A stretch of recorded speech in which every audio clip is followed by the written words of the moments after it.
Hey everybody, welcome to episode 86 of the Geek Bytes podcast. I'm Ramon Mejia, I'm Edgar Acosta. and every podcast we're bringing you around the week's best geek and tech news. We discuss that news, and of course anything else we're interested in that week. In Geek News this week, we'll talk about the Samsung recall, the motorcycle of the future, almost like Tron, more like Akira, the New York Comic Con news, of course, and much, much more. Show, though, we're going to begin it with Geek News.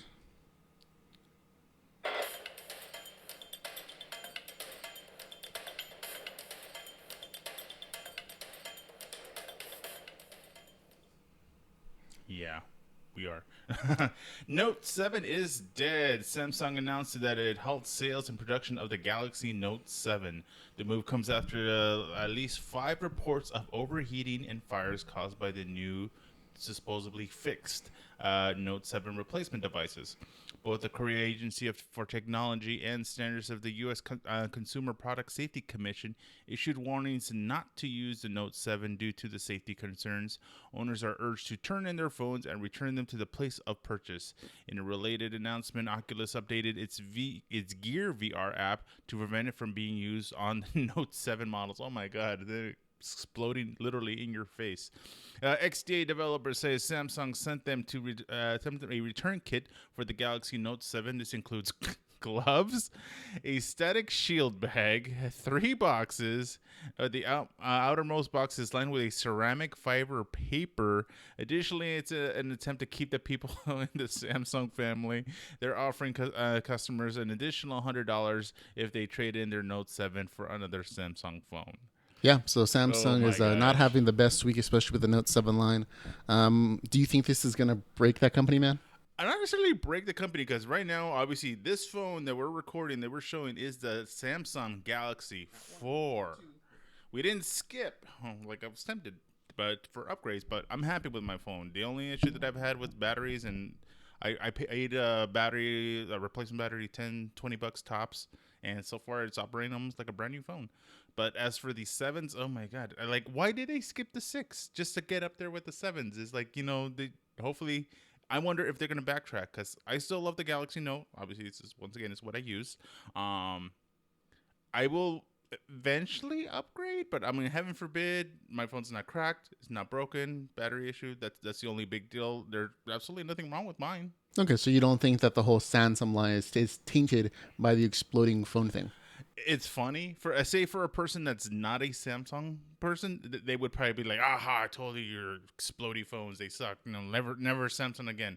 For some people, I bet they have lost. They have lost. But me personally, I'm sticking with it. I would understand if it was a percentage of their materials because products were that bad. Because remember that time? I don't know if you remember Firestone. For a while, we're having exploding tires. Nope. Well, I mean, I'm sure that there was at some point where that happened. So, okay, so you basically don't think this is going to hurt them too much. No. Financially, it's already been revealed that Samsung is going to lose a ton of money. Oh, yeah. They're refunding the full cost of the Note 7 to users and customers, and in addition to that, they're giving them an extra $100 if they trade it in for another Samsung phone.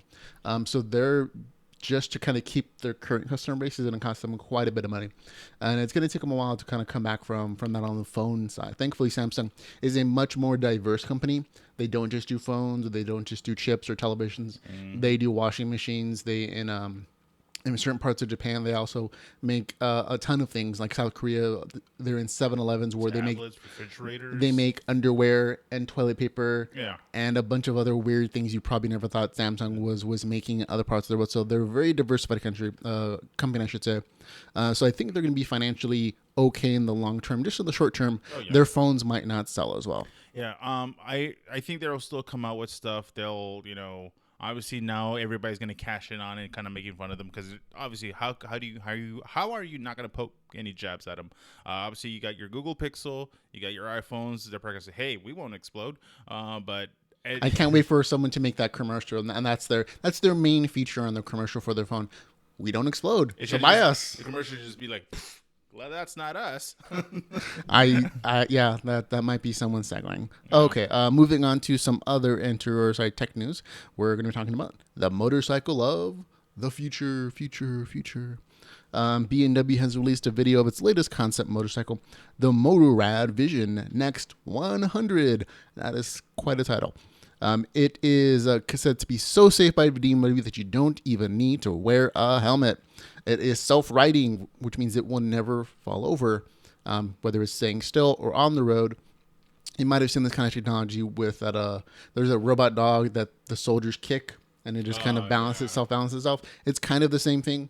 And no matter which way the motorcycle is moving, it'll self-ride itself. So even if it's hit, it'll hopefully self-ride itself.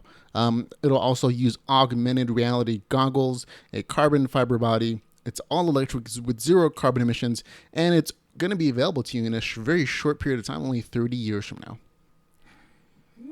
Yeah, we'll be kind of old, at least for anybody in our age group. But we'll be hopefully those cool old folks that are riding motorcycles. But we'll see how it turns out because it looks cool. Once again, it kind of looks a little bit like the motorcycle from Akira, borderline almost Tron, but once again more Akira-ish looking thing. I don't know if it's going to take off. I think it's going to be, once again, anything new technology, anything awesome is obviously usually expensive, and usually the super rich are the first ones to have a crack at it. So for at least us regular folks, they might have a trial kind of thing, maybe a little kind of course thing to do. But once again, with any kind of new things, especially with like all these electric vehicles coming out, there's going to obviously have to be these new rules and regulations, safety standards, protocols, and blah, blah, blah before just anybody can have one. Yeah, I think the coolest thing I saw about this was the augmented reality headset. It's not even a helmet. It's just it's a headset that gives you information as you're riding through the road, things like road conditions, things ahead of you, things to look out for, obstacles, whatever it is. So I like the fact that we'll have like overlays like from the movies, basically. Yeah. I also like the fact that it's self-riding. It can't fall over, which is a very dangerous thing. I do think that you should probably still wear a helmet, even if it is supposed to be the safest motorcycle in the world. Trust me, it's like any kind of those self-driving cars and whatever. Yes, you will be the passenger. You should be able to have some control, like some override feature kind of thing like that. But concept, as it is, it's a concept. It's going to be interesting. It's going to be fun. But once again, 30 years. So there's still some time to, save up your money if you want to really get one. All right. Going on to more of a semi-New York Comic Con movie-related news. Did anybody take a first look at the Atlantean Queen Mera? IGN has revealed Amber Heard in a costume for her role as the Atlantean ruler, who will first appear in Justice League next year as a supporting character before having a more prominent role in the solo Aquaman movie. So I'm looking at her costume, and I'm not that I'm not digging it, but I'm just surprised they didn't go for a more sexy, as in like more skin exposed kind of thing. Don't get me wrong, it being the beach, being the ocean, I don't expect her in a string bikini, but I'm just surprised how covered up she is. It does kind of fit the male Atlantean version of it. Like a wetsuit. Well, no, they shown Aquaman's outfit, and it's fairly of the same material. Some people that are trying to over sexualize her, just like they're hopefully trying not to with Wonder Woman as well. But I'm kind of digging the armor. It's very militaristic. It's very powerful. It's, again, not over sexualizing her, so I think it's kind of cool. Like with him, his is more like semi gladiator ish. He has that one arm. What would you call it? A gauntlet sleeve kind of thingy that goes over the chest kind of thing, like very Roman War Colosseum warrior kind of thing. With hers, obviously she's a queen, so she has to be more of the royal. She's not having like a cape or anything like that. But I was just surprised how much exposed. Yes, they tried to go with the sex appeal, the little cleavage line and whatnot. But no major complaints other than it just looks like a modified wetsuit. Yes, except for all the armory parts. But yeah, it's kind of cool. You have pauldrons, you have the armor things. It looks more like armor to me than a wetsuit. The picture there is probably not the best, but if you zoom in, you can see a little more, few more of the details. Yeah. But it's cool to me. But in other entertainment news, we have the Logan villain being revealed.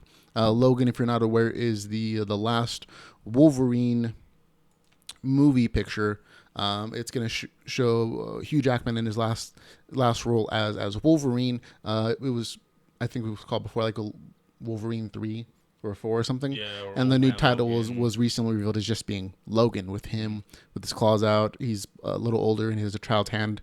Recently, they also revealed on the recently put up Instagram account Weapon X. And the very first picture they put up was Narco star Boyd Holbrook, that he's been cast as Donald Pierce. Pierce is a cyborg who has ties with the Hellfire Club, a shadowy group of wealthy and powerful individuals who seek to gain power and influence across the world. Pierce also has ties to the Reavers, a band of cyborg criminals. So Logan is going to be facing off against at least a cyborg in this latest film. Oh, robot guy. The Hellfire Club is actually pretty cool. Obviously, when I hear Hellfire Club, I was expecting the White Queen, which would be great to see. And Yeah, she showed up in Sebastian Shaw and the White Queen showed up in the Days of Future Past, I think, right? And then First Class. First Class. Okay. Yeah, First Class. So it's okay. I was expecting somebody more. Honestly, who I really wanted to see, Omega Red.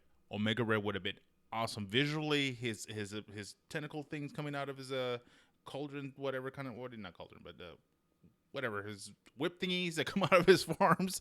It would have been awesome looking. It would have crossed over. It would have been nice to see him in back in Russia, do some more international travel and all that. So obviously, if we're dealing with the Hellfire Club, who knows if you'll see Mr. Hugh Jackman out in Europe, out in London, because that's usually what the Hellfire Club is kind of based off, since they're a very European kind of group. But I would have loved to see Omega Red. I think I would like to see an old man Sabretooth. Just kind of patch things up with Old Man Logan, and they team up to face the villains or whatever it is. Just kind of like a full circle, because he was the first villain, his first kind of foe in the very first X-Men. Mm-hmm. So I think it would have been nice to see full circle, that they patched things up after 150 years or whatever it is, and they got over things and became friends. Yeah. Well, once again, Omega Red for my personal pick, but I heard, what was it, Sinister for the next supposed to be X-Men movie. Yeah. So they're getting there. There's still some more. They're going making the rounds around all the villains. So if there's some villain you think you would like, let us know in the chat room, which is up right now, and we'll talk about it as well. But we're gonna also move on to Iron Fist. Yeah, the Iron Fist trailer at New York Comic Con panel. Jeff PH. JEPH, Jeff Loeb, announced that his crew had finished pre-production work on the Netflix Marvel show Iron Fist. Also on the panel of the show was a surprise guest, Rosario Dawson, who revealed that she'll be also in the Iron Fist. Also in Iron Fist. And lastly, they premiered a teaser trailer for the 2017 show. So, I don't know, did you guys watch it? Have you seen the trailer for it? Oh, yeah. Yeah, it's absolutely cool. I loved all the action scenes. Meditation. Within the very first few seconds of it, they summarize how he got his powers, crashed in the Himalayas, gets the monks, goes into martial arts training, and apparently does martial arts better than the Asian guys. My thing is, honestly, the only thing that kind of bugged me, and this is just me being very superficial, his hair. It just annoys me. And don't get me wrong, right now my hair is slick. Oh, no. Don't get me wrong. My hair is like slick back, but my hair would look like his if I just got out of the shower and just dried it. It'd just be one big old fro.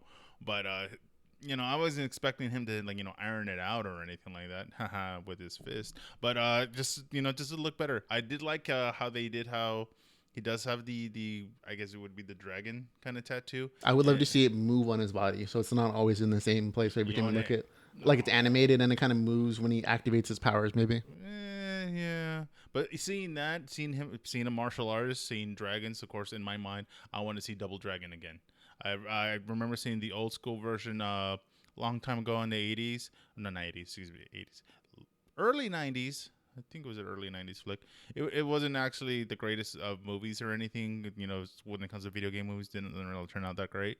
But it was very entertaining. It just reminded me of that, and I just wanted to check it out. But Iron Fist looks good. The other thing for the Comic-Con that they did, that they had a selfie done with all the members of the Defenders, which was pretty cool.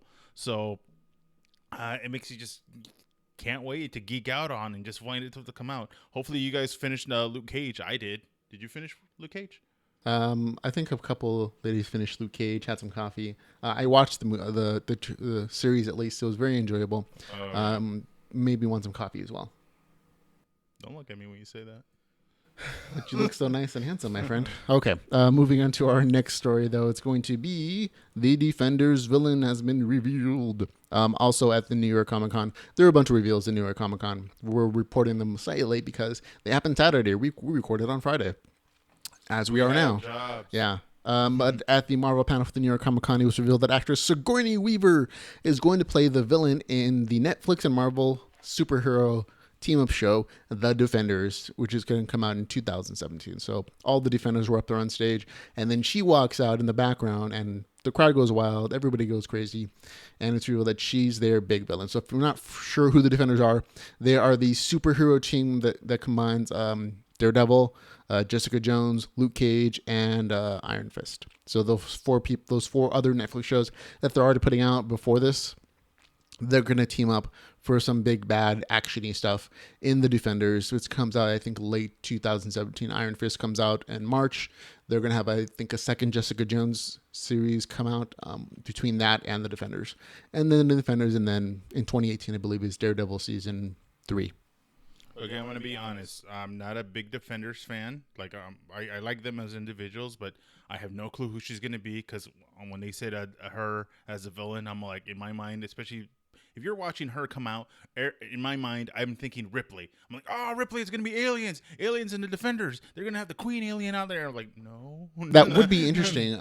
They didn't reveal who Sigourney Weaver was going to play in the movie or in the Netflix series, but she's such high caliber of an actress. I think that she could actually do like a crossover between the movies and the television series, and it would work. Like she might be the mayor of New York or the head of some agency that deals with international incidents or superhuman conditions or whatever it is. Well, with lovely IMDb, it shows that she's going to be at least in 8 episodes, so she's going to be quite a bit involved in this storyline. Yeah, she's not a minor character. I don't think you pay Sigourney Weaver to show up for a single episode and then have her die or something.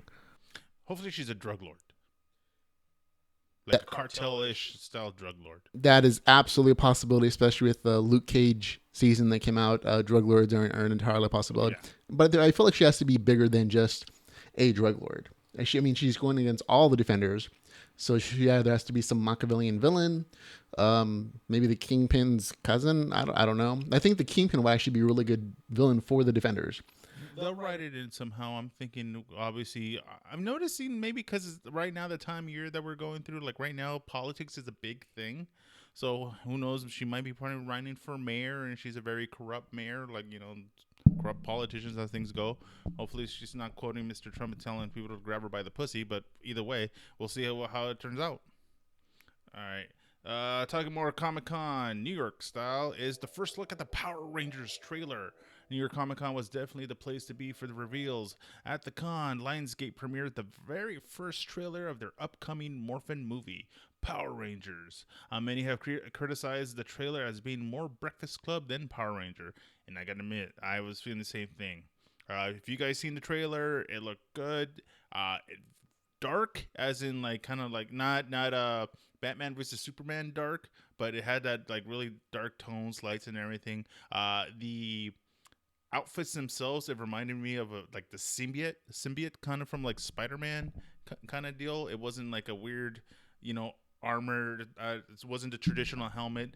Yes, when they just had their faces exposed, it was very Iron Man-ish kind of look to it, but different. Even their morphers look like weird kind of little rock emerald kind of jewel thingies, but there's more to it. So the trailer, it got me wanting to check it out because out of curiosity, I want to see it. Like, I don't have any expectations. It doesn't look as bad, and this is me just saying as bad as the Dragon Ball Z live action movie. But yeah, I did get the feel of the Breakfast Club on it because, the bad kids in detention wind up, because if you remember the show, they need teenagers with attitude. So I'm just waiting for seeing Alpha 5 going, ay, ay, ay, ay, ay, and see how it all turns out. But the only part that kind of tripped me out is them having their own strength abilities. Like this guy was literally bashing through a kitchen sink and whatever, and it was like, oh, what? I'm strong now. Like I could jump far away, and we'll see how it turns out. Elizabeth Banks I don't know. It seemed almost like a little like a hot dream sequence. Her floating over you with her like, nails and claws, and I was like, oh wow, it's gonna Yeah, get it was definitely an interesting nasty. trailer. Yolanda Ontiveros in the chat room says meh to the trailer, and that they made them look like wimps. I don't necessarily disagree with you, Yolanda. The trailer wasn't the most. It wasn't amazing to me. They're definitely playing to a different tone than the television series. The costumes seem more like symbionts than they did just costumes they put on. Like they're always inside them, so they can always enhance their strength and speed and agility and whatever other powers they give them. So it almost seem more like the Guyver. Yeah. If you've ever seen that Oh, I remember Guyver. anime, it's like an alien that lives Guyver's inside of a person, and he kind of spawns out and slash covers them. Ultraman. Yeah, yeah. So maybe that's the kind of alien symbiote suit they're looking for the Power Rangers.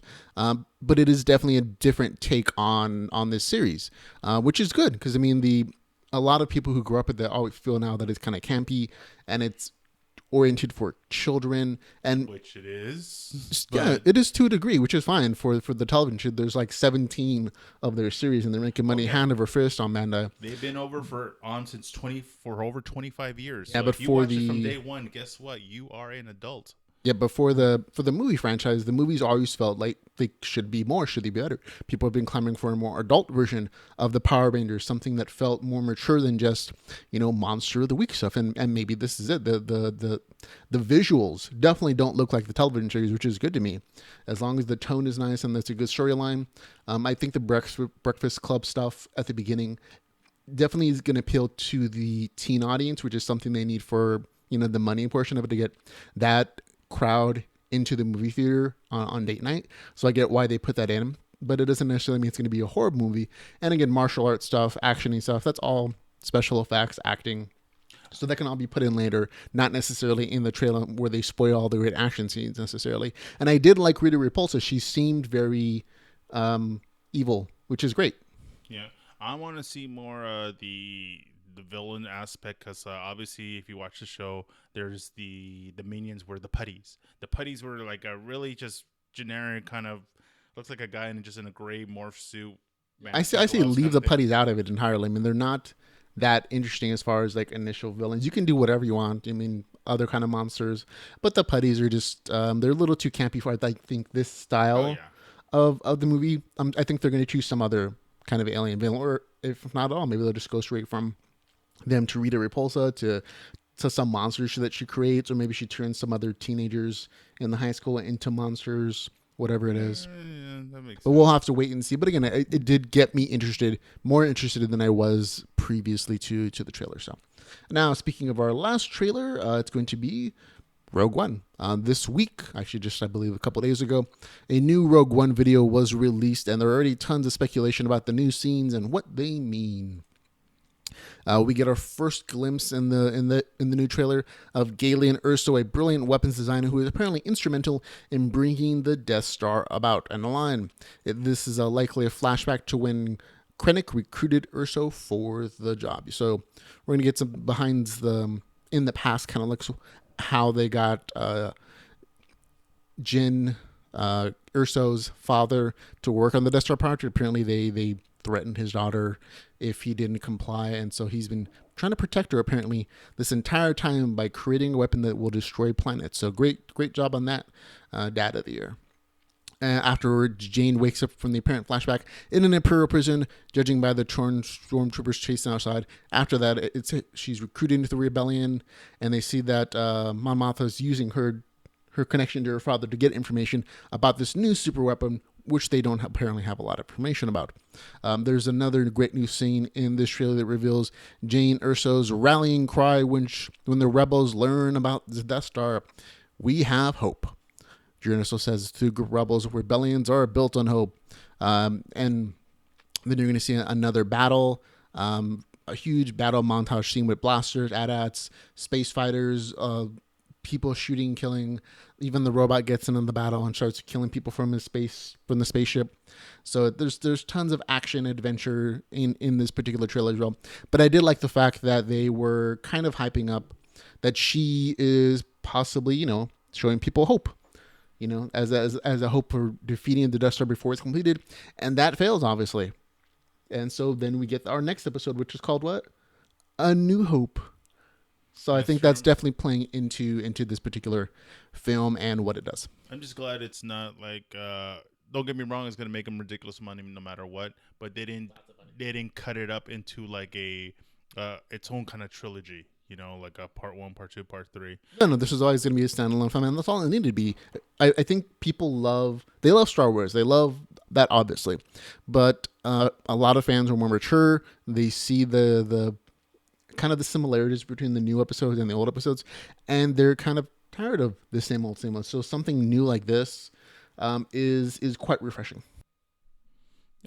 And I kind of just want more of these. And thankfully, they're going to do more of these. They're going to do more of these standalone films, and that's the greatest thing, in my opinion, about Disney purchasing Lucasfilms and the Star Wars stuff. They're not afraid to just make new stuff. Give people like, here's the franchise, create a story, go direct it. We'll give you all the money you want for it, and they know it's going to succeed. And that's one thing that George Lucas was kind of afraid of, especially after episodes 1, 2, and 3's not so spectacular reviews and the fan acceptance of them. So I'm glad that Disney is a lot happier and more willing to take these risks on these kind of standalone films, because it makes for a more expansive universe and great storytelling.